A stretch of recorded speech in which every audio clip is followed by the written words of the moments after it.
Happiness is not just in our heads. Our ability to move really influences not just our physical health, but our emotions and our moods too.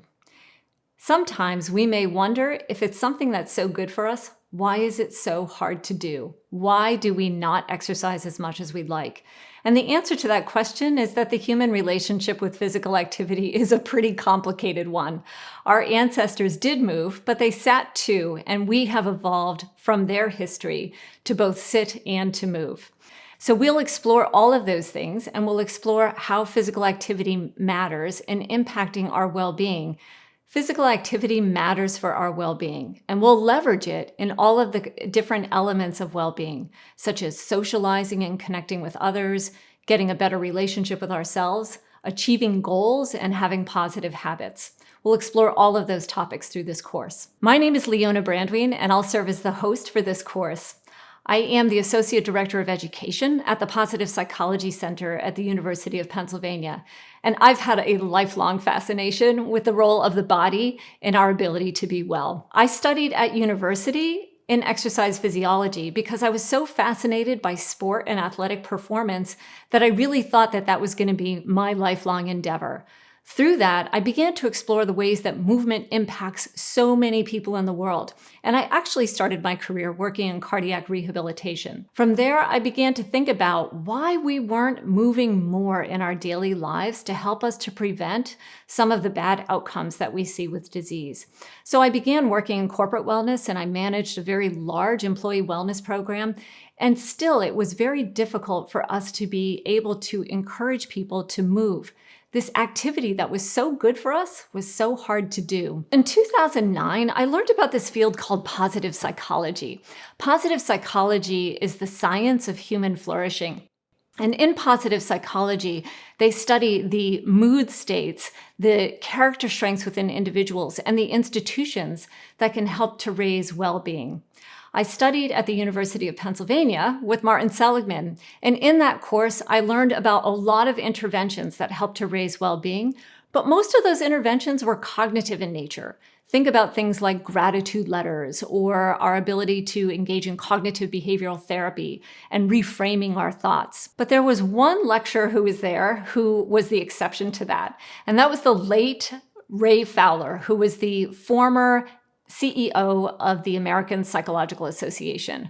Ray himself personally had been committed to a life of exercise after he felt that it influenced his well-being so much when he took up running. Since that time, other scholars, such as John Rady from Harvard, who explores the relationship between movement and the brain, Stephen Blair, who's at the University of South Carolina, who explores the role between fitness and mortality, have all been contributors to these ideas that are related to physical activity and our ability to experience psychological flourishing. But importantly, Daniel Lieberman, who's at Harvard and is a biological anthropologist, I really feel helped to provide the lens of our evolution over time and how that answers the question why we don't like to move, even though it is something that's really, really good for us. So we'll explore a little bit more about that in this course. I had mentioned Martin Seligman, and he has really studied this concept of well-being, which has some constituent elements. We can think of well-being as being positive emotions, engagement, our positive relationships or connections with others, our sense of meaning and what's really important in the world and connecting to something bigger, and our ability to master goals and to accomplish things in the world. Together, those comprise something that he calls PERMA. But even Marty has agreed that the concept of health and vitality might be missing from PERMA, and so we're going to explore a little bit more about that. In terms of why it's so hard to move, it really begs the question why, in spite of continued investments, as we learn all of this research about why physical activity is good for us, and as the fitness industry has boomed, last year alone, there was $33 billion that were invested in the fitness industry. Why, with that, are we still struggling to get off the couch? Why is it that about half of adults don't get the requisite amount of physical activity on a weekly basis, and even 3/4 of adolescents, when we really thought that adolescents would always be moving and would always be physically engaged in the world? Our world has changed and it's evolved around us, but our biology hasn't, and that's at least a partial answer to that.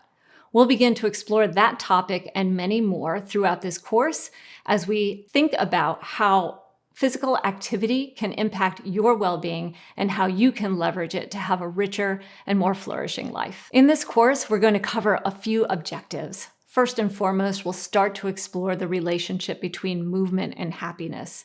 In order to do that, we first need to understand about psychological well-being as not just something we experience from the neck up, but really a whole body affair.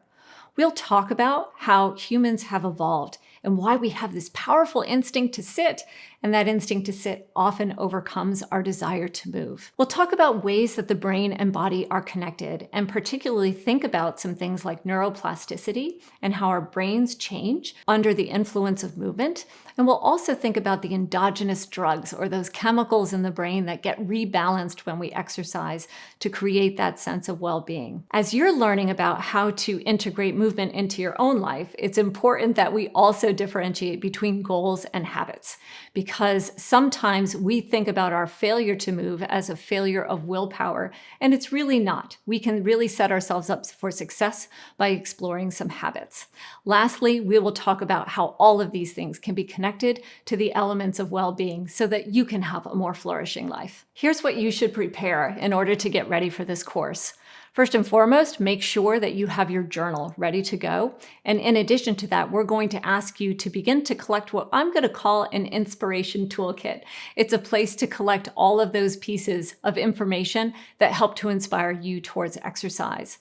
We're going to ask you to put aside some clothes. Get ready right now, because we're going to ask you to start moving in this course too.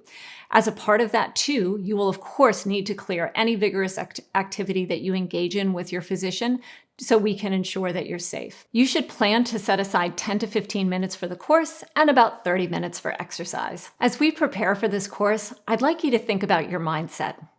Sometimes we put exercise in a category of something we absolutely don't like, and we can really associate it with some negative things. I'd like for you to open your mind. The ability to move might be just a matter of how you've been thinking about it in the past, and opening up some new pathways may afford you some freedom. I'm so excited to be on this journey with you. I can't wait to be with you on day one.